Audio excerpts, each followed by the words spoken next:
Como la vez pasada hablamos sobre endofugas, ahora vamos a ver ya más o menos acercándonos para hacer una planificación, en lo que es a terapia endovascular.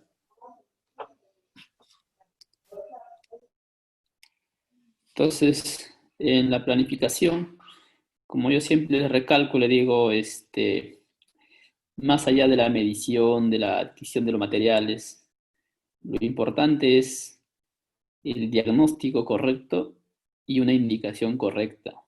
Y en la indicación correcta es básicamente la técnica, la estrategia del tratamiento. Julio, Julio, ¿me escuchas? Sí se le escucha, doctor. Se le escucha. Hay una línea que sale en la pantalla. ¿Por qué sale eso? Ah, es que usted le ha activado. Entonces, a medida que uno se aleja de las indicaciones, ahí es la que uno tiene complicaciones. Entre los dos puntos claves en el tratamiento endovascular es indicar adecuadamente y medir minuciosamente.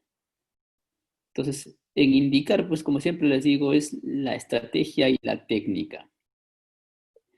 Y es importante en terapia endovascular cuatro cosas.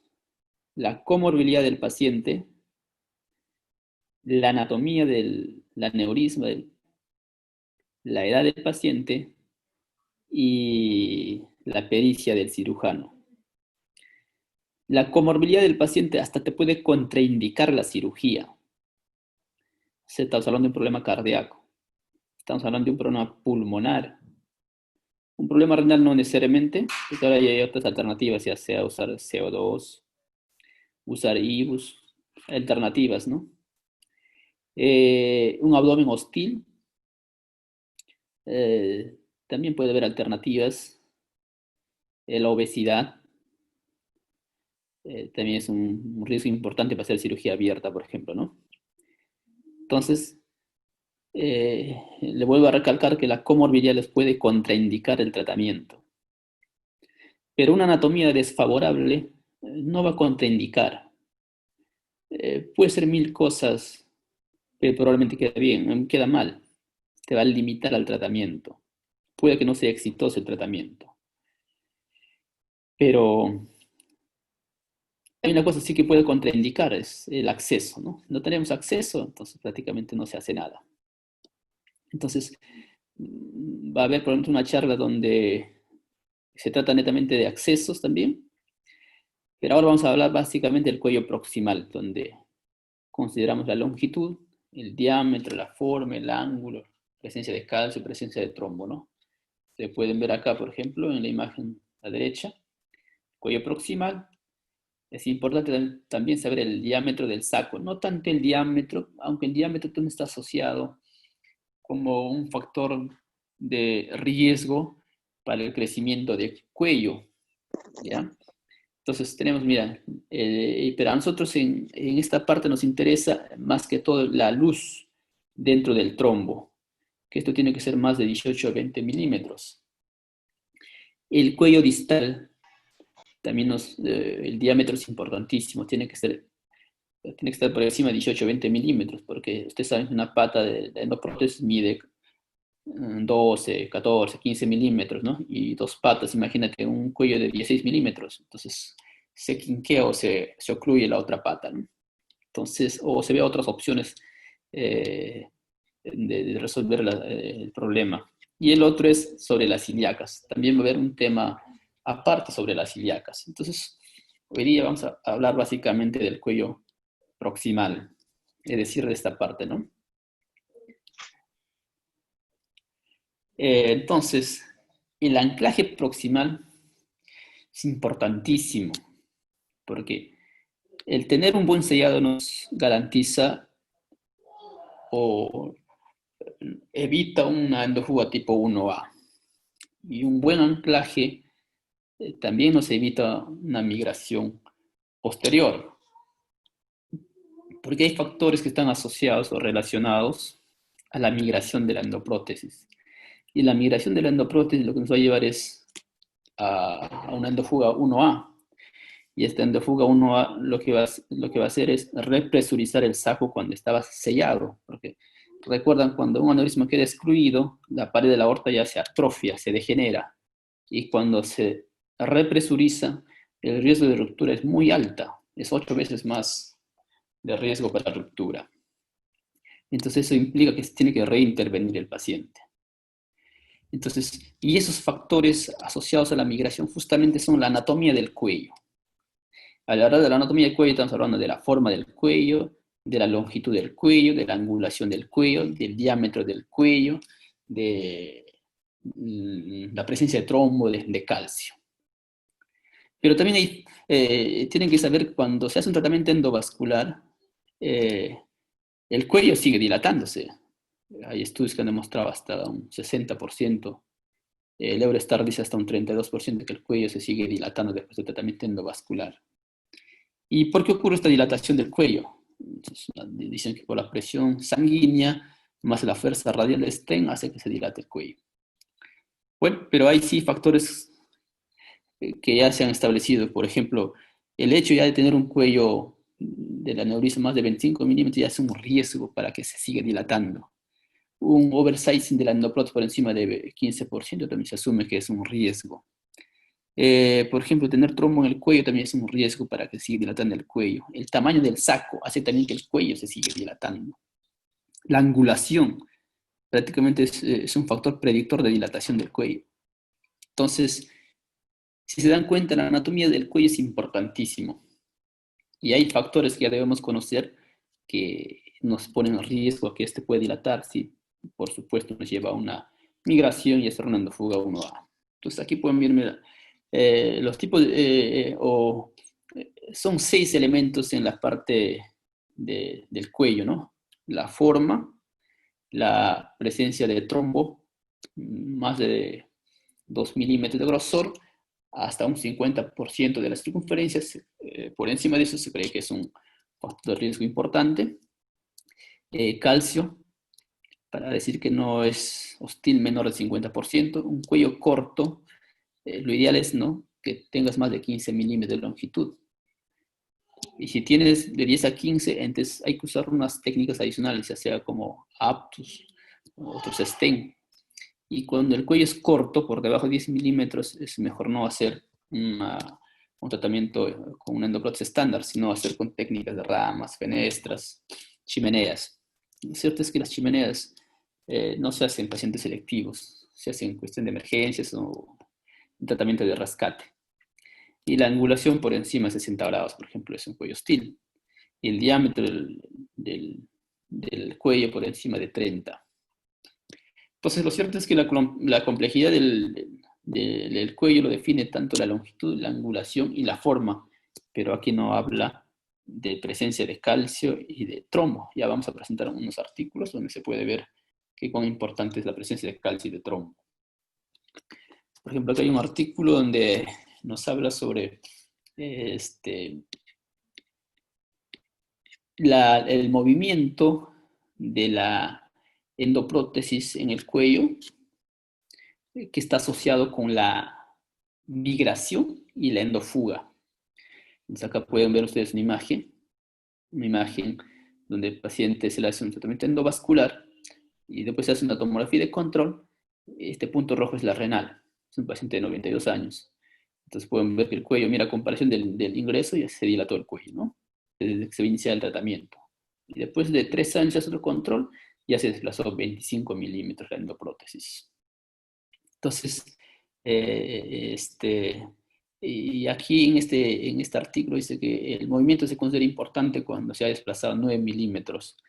Entonces, ese desplazamiento de 9 milímetros está asociado a migración y a endofuga.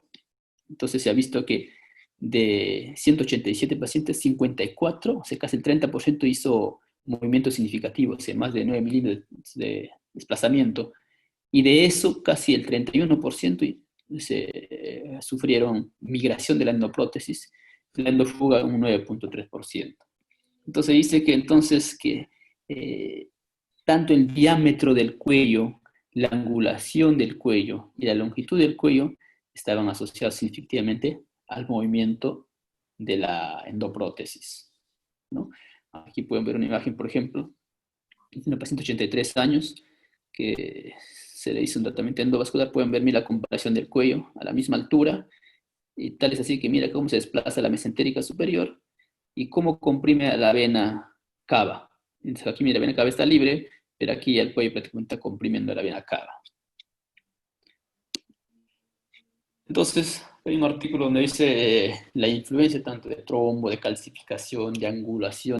Entonces, no, les decía que este artículo, por ejemplo, trata sobre la anatomía hostil en general, ¿no? Hablamos de cuello proximal, diámetro de saco, cuello distal, de la ilíaca, la tortuosidad, la calcificación. Pero de cuello proximal, donde estamos enfocando 6 cosas: el diámetro, longitud, trombo, calcificación, angulación y la forma.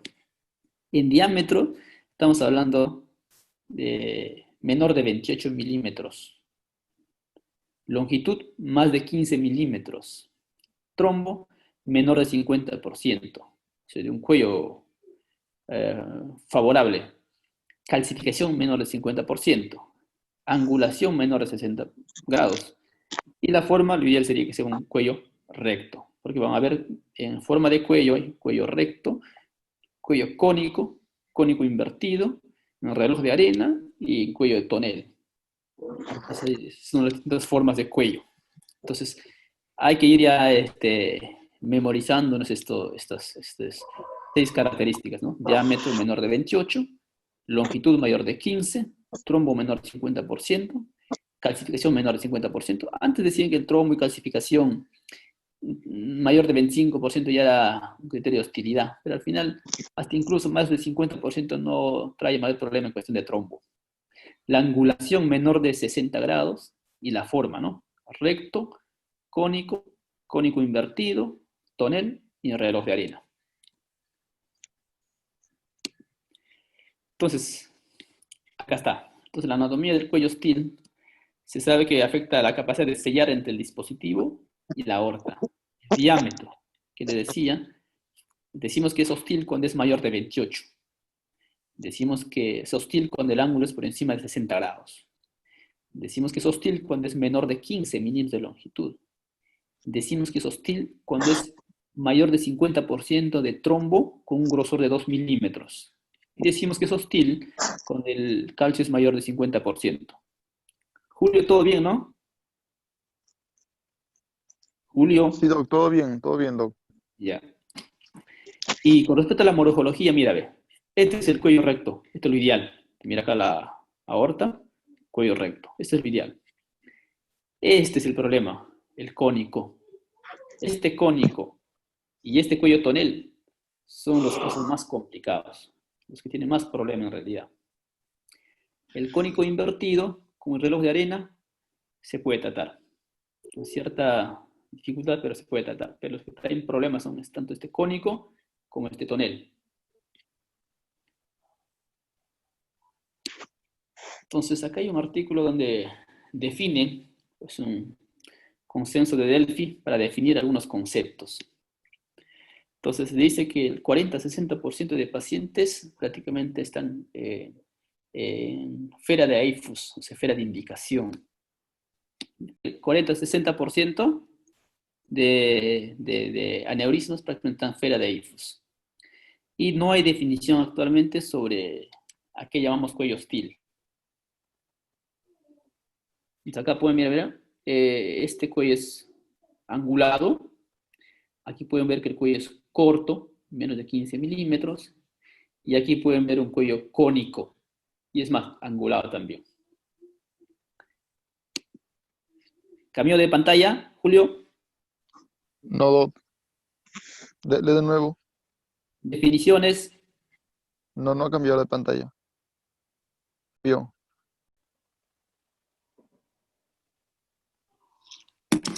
Ya, entonces, definiciones. La definición o criterio de hostilidad es cualquier situación no ideal para el uso de un injerto de stent de endoprótesis estándar disponible comercialmente. Por debajo de 10 milímetros de longitud, el EVAR estándar no debe considerarse como un enfoque de primera línea. El cuello aórtico de menos de 4 milímetros se considera aneurisma yuxtarrenal. lo que le había dicho también, ¿no? Yuxta renal es cuando entre el saco y la renal más baja, la longitud es menor de 4 milímetros. Y cuando involucra la renal, hablamos de la pararrenal. Y cuando ya está por encima de la renal, entonces hablamos suprarrenal. El cuello cónico es considerado no ideal para el procedimiento EVAR estándar. ¿Y qué es un cuello cónico? Cuando entre la renal más baja y a 10 milímetros haya aumentado 10% del diámetro. A eso llamamos cuello cónico. El cuello cónico inverso no debe considerarse un criterio de hostilidad, el que les mencioné en el gráfico previo, ¿no? Mientras que sí el tonel, forma de varice, que es una combinación de cuello cónico y cónico inverso, debe considerarse como una patología independiente y por lo tanto excluirse del presente análisis. ¿Cambió la pantalla, Julio? No,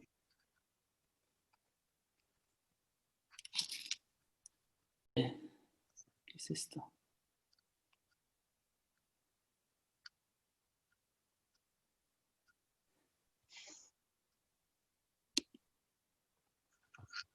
Ya. Entonces, acá no hay un score de alto riesgo, un score de riesgo moderado y de bajo riesgo. Alto riesgo decimos prácticamente que no, el tratamiento endovascular no es factible, el EVAR estándar. ¿En qué casos? Cuando el cuello es de menor de 10 milímetros, prácticamente el tratamiento endovascular no es factible, ¿no? Hay que ver otras opciones como chimenea, como fenestras, como ramificadas.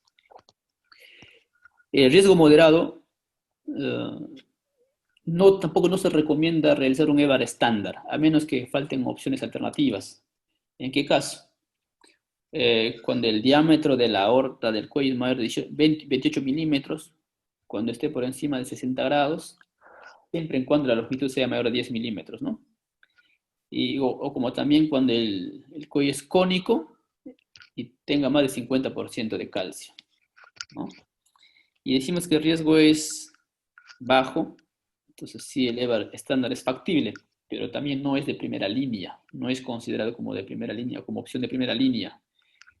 En cuellos que tenga de 11 a 15 milímetros, estamos hablando de 11 a 15, y que tenga calcificación más del 50%, o sea, cónico, prácticamente es un riesgo bajo. O cuando la calcificación prácticamente es, o cuando el cuello sea cónico, entonces también el riesgo es bajo. O cuando tenga calcificación más del 50% y es cónico también a la vez, es riesgo bajo. Más o menos este es para tener una idea, una noción para seleccionar a los pacientes y tener ese concepto, ¿no? Si tiene riesgo alto para falla, riesgo moderado o riesgo bajo. ¿Todo bien, ¿no, Julio? sí, sí pasó. ¿Ah? Sí se avanzó la diapo. Ya.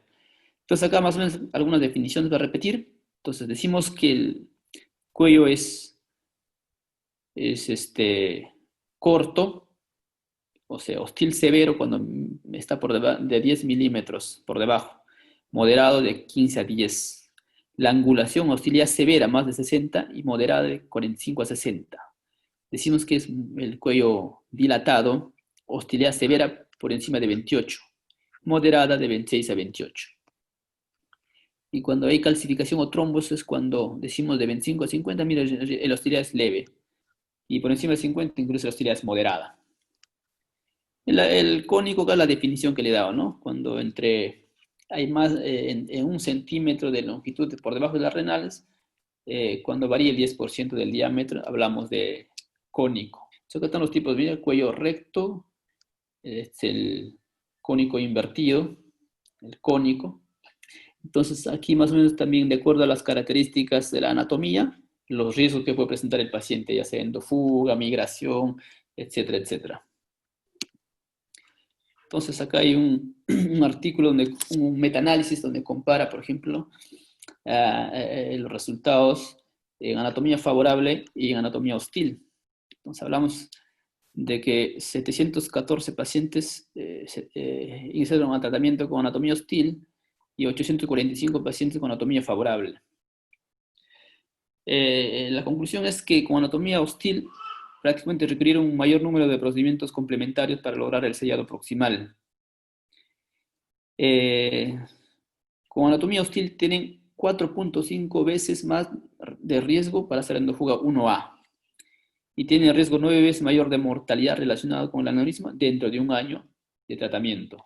Entonces, es importante saber sobre la anatomía del cuello. Acá más o menos sobre el mecanismo de fracaso del EVAR, ¿no?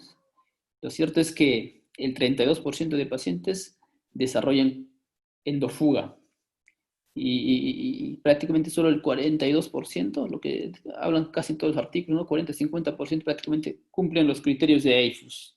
¿Qué significa eso? Tener un cuello por debajo de 45 grados, la longitud más de 45, el diámetro menor de 26, trombo, calcio, ¿no? Entonces, es importante saber que solo esta cantidad cumple esos criterios.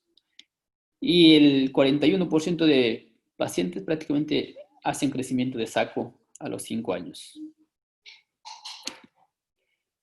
Acá hay un estudio donde compara con los pacientes que cumplen las indicaciones para uso del dispositivo. Entonces, el 52% de 526 pacientes tenían uno o más características fuera de EIFUS. Mira, solo el 48% prácticamente de todos estos pacientes tenían criterios para el tratamiento, para el uso de dispositivo. Y la tasa de complicaciones perioperatorias fueron del 7% para pacientes que cumplían el criterios de EIFUS y 12% para pacientes que no cumplían esos criterios. La tasa de endofuga tipo 1 y la reintervención prácticamente fueron de 7 y 10% para los pacientes que estaban dentro de EIFUS, frente al 18 y 24%, o sea, 18% de endofuga, reintervención 24% para pacientes que estuvieron fuera de EIFUS. Entonces, la longitud del cuello menor de 10 milímetros tenía el riesgo de 2.8 veces para muerte, 3.4 para reintervención temprana y 4.6 veces para reintervención tardía, y de 4.3 veces para endofuga tipo 1A. Entonces, la longitud del cuello por debajo de 10 milímetros, el ángulo por más de 60 grados, o la calcio trombo por encima de 50%, la conicidad inversa y un diámetro más de 31 milímetros, estos pacientes prácticamente, muchos de ellos con estas características han sido tratados. Eso nos lleva prácticamente a fallos o a complicaciones posteriores. Entonces acá hay un artículo sobre la longitud del cuello del cuello proximal, ¿no? Entonces, recuerdan que hay un 20 a 30% de pacientes prácticamente que es inadecuado para los dispositivos convencionales, ¿ya? Entonces acá hay este artículo dividió 3 grupos, pacientes por encima con cuello por encima de 15 milímetros, con cuellos de 10 a 15 y por debajo de 10. Entonces acá pueden ver los pacientes que tienen menos de 10 de longitud, prácticamente a los 30 días, el 10% hace endofuga.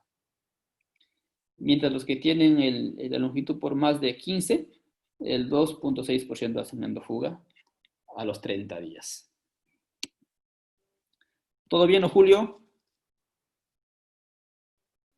Julio. Sí, Doc, todo bien. Sino que tengo que prender mi micro para poderle responder. Entonces, bueno, acá hay un artículo sobre la validación y la estandarización sobre la medición de los ángulos. Y si bien es cierto, tenemos el ángulo alfa y el ángulo beta, ¿no? El ángulo alfa es suprarrenal, o sea, entre el cuello y la aorta suprarrenal se mide el ángulo. Prácticamente este es el ángulo complementario, ¿no? En realidad, cuando uno hace una línea en el cuello y la aorta suprarrenal, lo que mides es este ángulo. Entonces, este ángulo lo tienes que 180 menos este ángulo, te sale el ángulo alfa, ¿no? Estamos hablando de ángulos complementarios. El ángulo infrarrenal, lo que más nos importa, es entre el cuello y el saco. Entonces, si hacemos esa medición, nos va a medir este ángulo.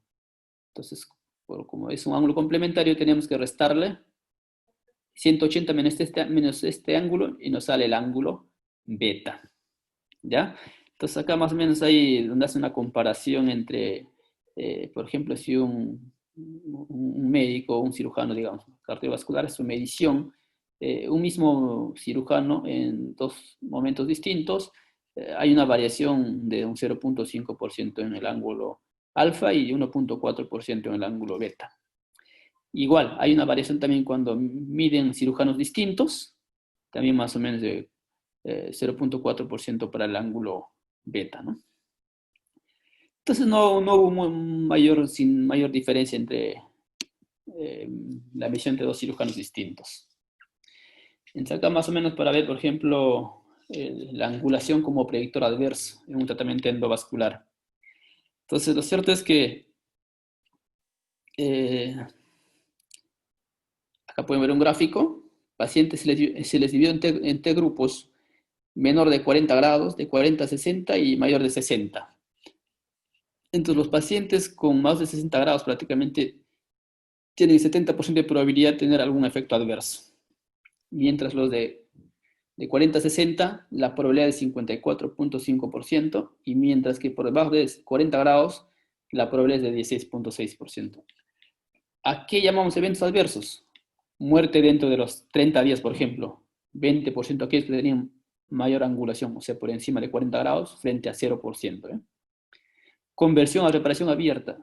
20% de los que tenían, o sea, por encima de 40 grados con respecto a menos de 40 grados. Expansión de aneurisma. 9%, de 9 a 20% por encima de 40 grados con respecto a 1,7 por menos de 40 grados.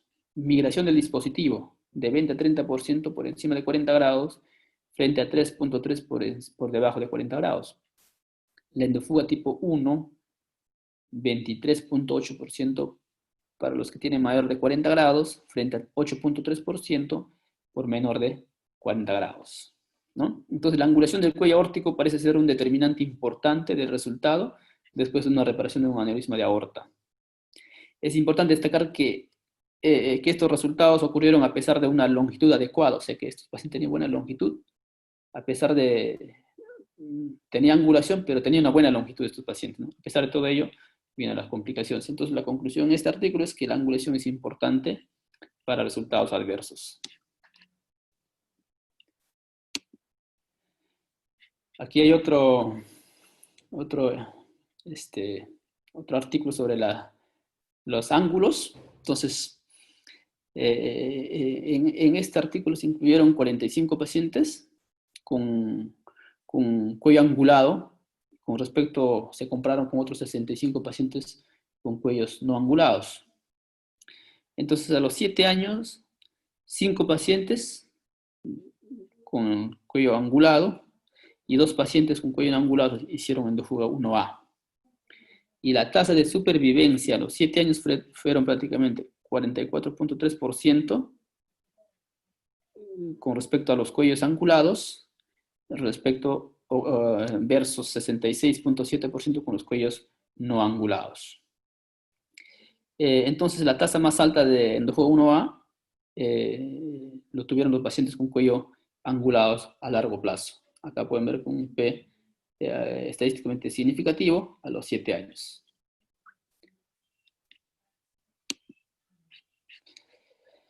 Acá también hay resultados a mediano plazo, pero este caso fue un estudio realizado por Enduran. Entonces, acá sí no muestra mayor importancia la angulación. Los pacientes con longitud de cuello mayor de 15 milímetros, además que tenían angulación más de 75, y cuando tenían de 15 a 10, la angulación era menos, 60. Estos pacientes se compararon con un grupo control, y prácticamente entraron 45 pacientes. Y prácticamente los resultados a mediano plazo no fueron prácticamente influenciados por la angulación con respecto a las endofugas. Aquí pueden ver endofuga 1A, 2 para el grupo angulado y 2 para el grupo no angulado. Prácticamente no hubo, según este artículo, no hubo ninguna implicancia en la angulación con respecto al éxito a mediano plazo. Con respecto a los trombos, otra característica, ¿no? La influencia del trombo en el cuello. Entonces, aquí pueden ver, mira, ve un trombo, casi toda la circunferencia de la aorta. Y acá pueden ver ya cuando se le ha puesto la endoprótesis, prácticamente ya no hay trombo, ¿no? Queda pegado a la pared. Entonces vamos a ver si es que realmente el trombo es una hostilidad como tal o no. Entonces, en este caso la definición era pacientes que tengan más de 2 milímetros de grosor y más de 25% de la circunferencia. Entonces, 389 pacientes, de ellos 43 cumplieron los criterios para el grupo de trombos. De esto, el 72% tenía trombo significativo, más del 50% de la circunferencia. Aquí pueden ver, ¿no? Mira. Entonces, de esos 43 pacientes, 12 pacientes tuvieron de 25 a 50, 23 pacientes de 50 a 75, y más de 75 había 8 pacientes. A ver, ¿qué resultados teníamos entonces? Entonces, la migración del endoinjerto fue más frecuente en el grupo de trombos, P0.02. Y no hubo problemas con respecto a la tasa de filtración glomerular, o sea, con estos trombos que pueden embolizar las renales, no hubo ningún problema. Dice, nuestro hallazgo sugiere que la presencia de trombo de cuello no tiene una influencia significativa en el resultado de EVAR, tanto a corto y a mediano plazo. Acá pueden, ¿no? Migración, prácticamente en grupo de trombos, 4 pacientes. No trombos, 8. Cuando fue un tipo 1, un paciente. Entonces, no hubo mayor implicancia con respecto a los trombos en resultados del tratamiento endovascular. Con respecto a la forma de cuellos, ¿no? Lo que ya les había comentado, este es el cuello recto, mira, pueden ver acá con respecto, debajo está la arteria, la aorta, cuello cónico, y les dije, ¿no? Que la distancia, una longitud más o menos de 1 centímetro, de 10 milímetros, que la variación entre este diámetro y este diámetro es más de 10%, entonces se le llama cónico. Hay varias definiciones, pero eso hay que manejarle para esta exposición. Es el cónico invertido, el reloj de arena y el de tonel. Entonces, la que les vuelvo a repetir, el más complejo y más complicado es este cónico y este tonel. Entonces, aquí hay un estudio también con respecto al cónico asociado con la falla en el tratamiento endovascular. Entonces, aquí hay cuello corto cónico, 156 pacientes con cuello corto, menor de 15 milímetros, y que tenía al menos de los 4 criterios. ¿Qué criterios? Que tenía el diámetro del cuello más de 32, la angulación era más de 60, anatomía cónica inversa, trombocircunferencia o calcio mayor de 50%, y se compararon con otro grupo. Entonces, la conclusión es que el cuello cónico tiene 6.7 veces mayor para resultados adversos. ¿Ya? Entonces, el cuello cónico era un predictor único y significativamente asociado a falla de tratamiento endovascular, con un P0.012. Dice que el diámetro, el tener más de 32 milímetros, la angulación más de 60 y la calcificación o el trombo, no se asociaron con resultados adversos, ¿no? Según este artículo, le da mucha importancia a la conicidad o el tipo de cuello cónico. Entonces, dice, ¿no? Un cuello cónico en anatomías hostiles representa el factor más fuerte asociado con la falla proximal del EVAR estándar. Entonces acá también hay otro artículo sobre donde habla la anatomía cónica del cuello. Entonces, bueno, acá aquí hay algunos cuellos que tenía también por debajo de 15 milímetros de longitud, que eran 7 pacientes. En total eran 38 pacientes con cuello cónico. Que de 105 pacientes, eran los 38 tenían cuello cónico, que representaba el 36.2%. Entonces, la endofuga tipo 1A ocurrió más en el grupo de cuello cónico, que es 23%, versus al 6% que no tenían cuello cónico. Entonces, la presencia del cuello cónico puede no ser una contraindicación para EVAR. Sin embargo, el cuello cónico requiere una observación cuidadosa para tratamientos complementarios adicionales, porque aumenta el riesgo de endofuga de tipo 1A. O sea, acá pueden ver, mira, el riesgo de hacer endofuga 1A, el cuello cónico, estadísticamente significativo, y también el tener cuello corto por debajo de 15 milímetros también es estadísticamente significativo.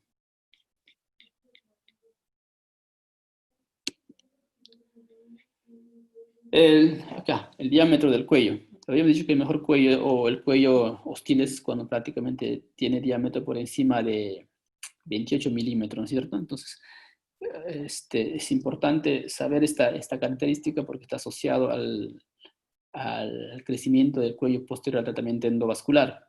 Entonces, en este artículo también nos habla, por ejemplo, del cuello ancho. De 1.257 pacientes, 97 pacientes, es decir, el 7.7% tenían diámetro 30 milímetros. Y 1.160, o sea, casi el 92%, tenían menos de 30 milímetros. Entonces hicieron una comparación. No hubo diferencias significativas entre los grupos con respecto a la longitud. O sea, todos tenían casi la misma longitud, tenían la angulación, tenían el trombo, calcificación, casi todos tenían la misma característica. Solo diferenciaba el diámetro. Entonces, los que tienen cuello mayor o igual a 30 milímetros, tiene el riesgo 3 veces mayor de ser endofuga 1A. Y el riesgo de ruptura del saco anurismático es 5 veces mayor. Entonces, a los 4 años, la supervivencia fue de 61% para los del grupo de 30 milímetros y 75% para los que tenían menos de 30 milímetros de diámetro. Entonces, lo que nos demuestra es que el diámetro demuestra una pobre supervivencia general en la realidad del paciente, ¿no? Acá hay otro artículo también sobre igual, este es un artículo también sobre el cuello dilatado, ¿no? Cuello ancho. De 118 pacientes, prácticamente la tasa de éxito en el tratamiento fue del 98%, ¿ya? Acá pueden ver el diámetro a nivel de la renal, mesentérica y a nivel del tronco celíaco y el infrarrenal. Entonces, con eso, ¿qué quiero decirles? Que con el tiempo, más o menos, después fue el control fue a los 24 meses, entonces, mejor dicho, al mes, a los 24 meses y a los 36 meses, ¿no? O sea, hasta los 3 años. Entonces, en ese promedio de seguimiento vieron que el diámetro, el 11% de variación de diámetro promedio, ¿ya? Entonces, más o menos, ¿qué quería decirles aquí? Ah, ya. Entonces, el aumento medio fue del 11% para la arteria renal más baja, de 29,1 más o menos 1.1 milímetros, que era antes de la operación, y después en el control, prácticamente ya medía 32, más o menos 4 milímetros, con un P 0.001, ¿no? Y del 3% al 5% a nivel de las arterias renales, y menos del 3% para las arterias mesentérica superior y el tronco celíaco, ¿no? O sea, en ese porcentaje más o menos aumentaba el diámetro al cabo de 3 años. Entonces, con respecto al diámetro del cuello, entonces, estos pacientes que fueron tratados estaban libres de reintervención al año, un 96%, a 3 años el 83% y a los 5 años el 82%.